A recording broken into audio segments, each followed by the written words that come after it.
Greetings to everyone. Before I start, I would like to introduce myself. I am Mary Antoinette Carmali Subsin, and I will discuss the Lesson 3. In Lesson 3, I will talk through the Code of Ethics for Professional Teachers, relationship with the internal stakeholders. In this lesson, there are three branches: the teacher and the learners, second, the teacher and the teaching community, and lastly, the teacher and higher authorities. But first, I will be presenting the class objectives. So first, explain the ethical responsibilities of teachers toward their primary internal stakeholders, which are the learners. Second, identify professional behaviors and boundaries required in teacher-student interactions. Third, discuss the principles of professional loyalty, cooperation, and courtesy among teacher colleagues. And lastly, analyze the proper channels and ethical duties governing relationships with social officials and higher authorities. Article 8, the teacher and the learners. This part, it focuses on the relationship between teachers and students. It explains how teachers should treat learners and what kind of behavior is expected from them. Section 1.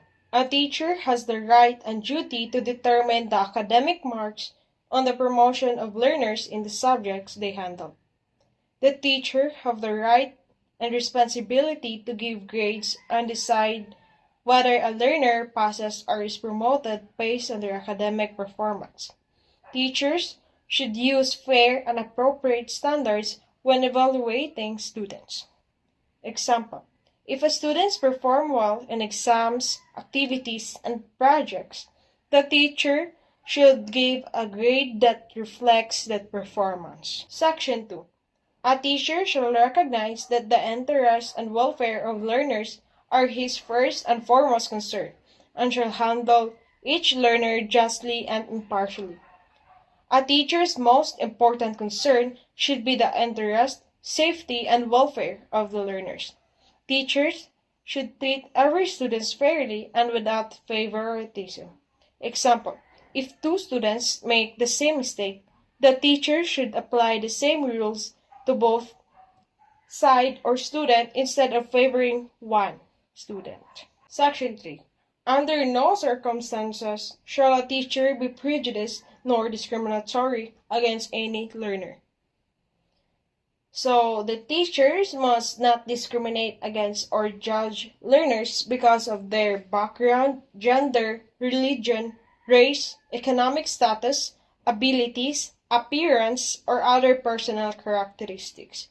Example: a teacher should give the same chance to participate to a student who is shy or has a different background as they would to other students. Section 4. A teacher shall not accept favors or gifts from learners, their parents, or other in their behalf in exchange for requested concessions, especially if underserved. So teachers should not accept gifts, money, or favors from students or their parents in exchange for giving special treatment or making exceptions for them. Example: a parent should not give a teacher an expensive gift in exchange for increasing their child's grades. Section 5. A teacher shall not accept directly or indirectly any remuneration from tutorials or other than what is authorized for such service. So a teacher should not receive unauthorized payment from students for tutorial or extra teaching services. If a tutorial service is allowed, any payment must follow the proper rules and authorization. Example: a teacher should not tell students, "Give me 500 pesos and I will give you private lessons," if such payment is not authorized. Section 6. A teacher shall base the evaluation of the learner's work on merit and quality of academic performance. So teachers should evaluate students based on the quality of their works and academic performance. Grades should not depend on personal relationships, popularity, wealth, or other unrelated factors. Example: A student who submits excellent work should receive a good grade even if the teacher does not personally know or like that student. Section 7. In a situation where mutual attraction and subsequent love develop between teacher and learner, the teacher shall exercise utmost professional discretion to avoid scandal, gossip, and preferential treatment of the learner. So if a teacher and the learner develop feelings for each other, the teacher must act with extreme professionalism. The teacher should avoid giving the learners special treatment and should prevent situations that could lead to rumors, gossip, or scandal. Example, if a teacher notices that a student has developed feelings for them, the teacher should maintain appropriate boundaries and make sure the student does not receive special treatment. Section 8. A teacher shall not inflict corporal punishment on off learners, nor make deductions from their scholastic ratings as a punishment for acts which are clearly not manifestations of poor scholarship. So teachers should not physically hurt or punish students. They also should not lower students' academic grade as punishment for behavior that has nothing to do with the student's academic performance. Example, if a student is noisy in class, the teacher should address the behavior through proper classroom discipline. The teacher should not automatically deduct the student's grade because of it. Section 9. A teacher shall ensure that conditions contributive to the maximum development of learners are enough, and shall extend needed assistance in preventing or solving learners' problems and difficulties. So teachers should create conditions that help students reach their full potential. They should also provide appropriate assistance when students experience academic, personal, and other difficulties. For example, if a student is struggling with a lesson, the teacher can provide additional explanation or activity if the student is experiencing a serious personal problem. The teacher can listen and help connect the student with the appropriate school support. Good day everyone, I am Riami Gali from BSMAT 2 Architects and I am one of the members of the Group 2. So today I will be going to discuss the teacher in higher authorities in the Philippines. So in section 1, it stated that a teacher shall make it his duty to make an honest effort to understand and support the legitimate policies of the school and the administration regardless of professional feeling or private opinion and shall faithfully carry them out. It means that a teacher should try to understand and follow the school's legitimate rules and policies, even if the teacher personally disagrees with them. A teacher should remain professional and faithfully carry out the school's policies and instructions. So in the Article 2, it stated that a teacher shall not make any false charges against superiors, especially under anonymous. However, if there are valid charges, he should present under oath the competent authority. So in Section 2, it means that a teacher should not make false accusation or complaints against their superiors, especially anonymously. So if the teacher has a legitimate or truthful complaint, they should present it honestly and formally to the proper authority with evidence and under oath. So if there is a real problem, they should report it truthfully to the proper person or authority.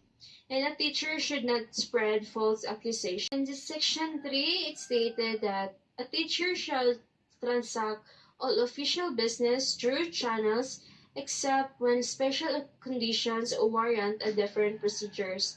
So in section 3, it means that a teacher should follow the proper procedures and communicate with the appropriate people when handling official schools matters.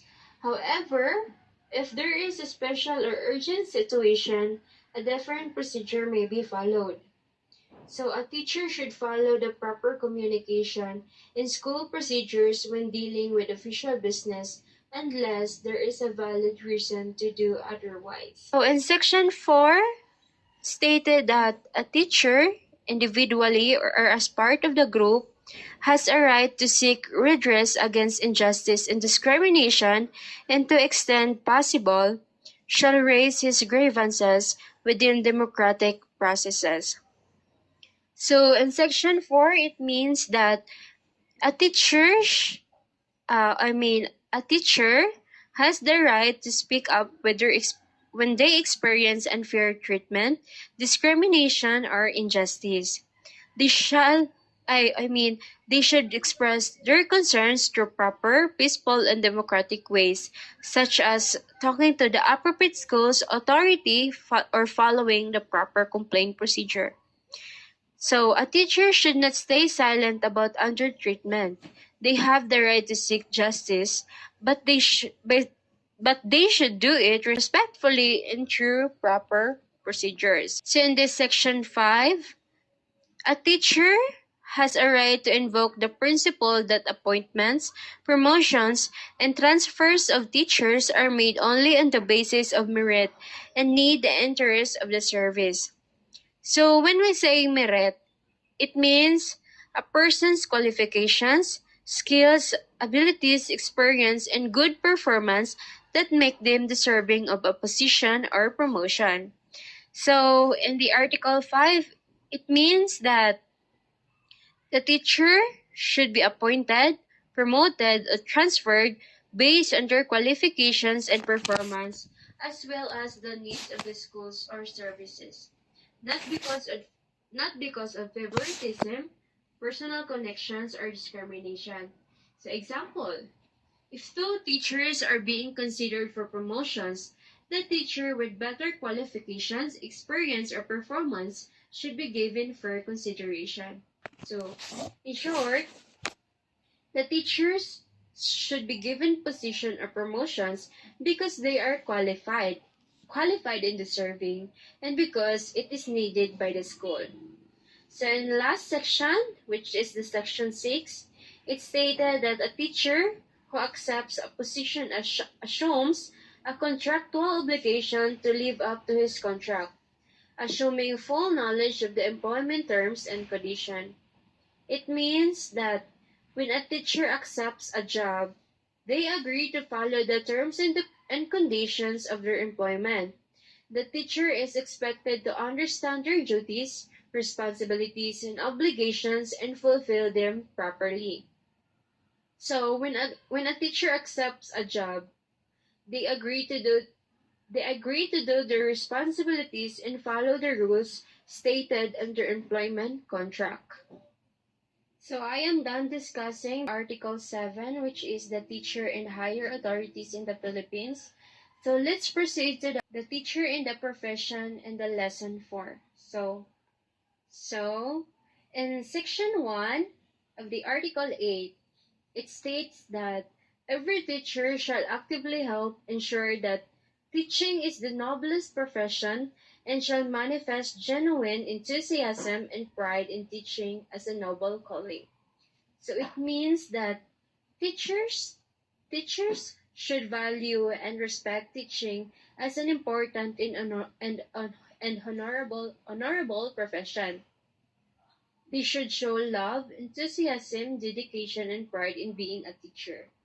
A teacher should be proud of their profession and show dedication and passion in teaching because teaching is a noble and important job.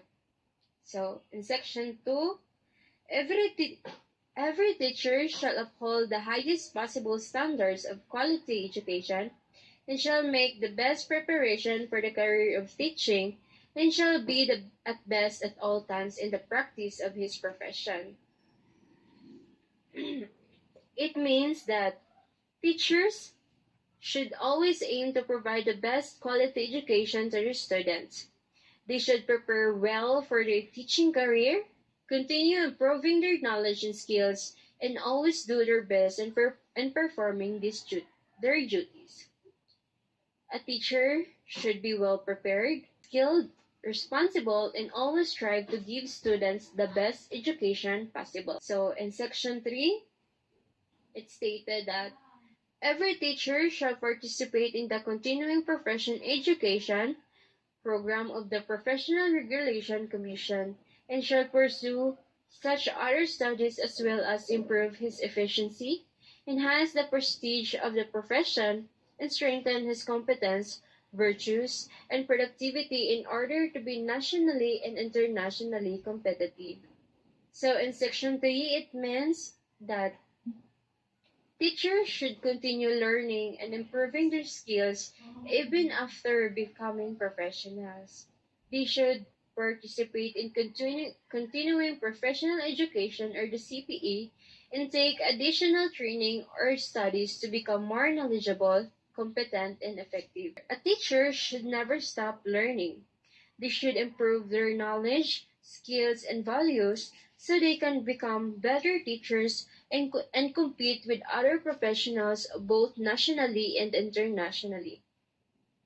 In the section 4, it stated that every teacher shall help, if duty authorized, to seek support for the school, but shall not make improper mispresentations through personal advertisement and other questionable means.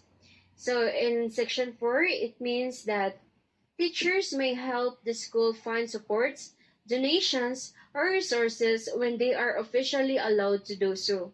However, they should not use false information, misleading advertisement, or dishonest methods to get support.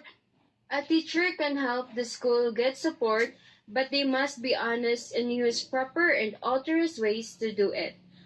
So last, the section 5, it stated that every teacher shall use the teaching profession in a manner that takes its a dignified means for earning a decent living. The last section, which is the section 5, it means that teachers should perform their professional honestly, responsibly, and with dignity while earning a proper income from their work. They should value teaching and avoid actions that may bring shame or dishonor to the profession. So, in short, a teacher should work honestly and responsibly, be proud of their profession, and earn a decent living through teaching. And that's all. Thank you.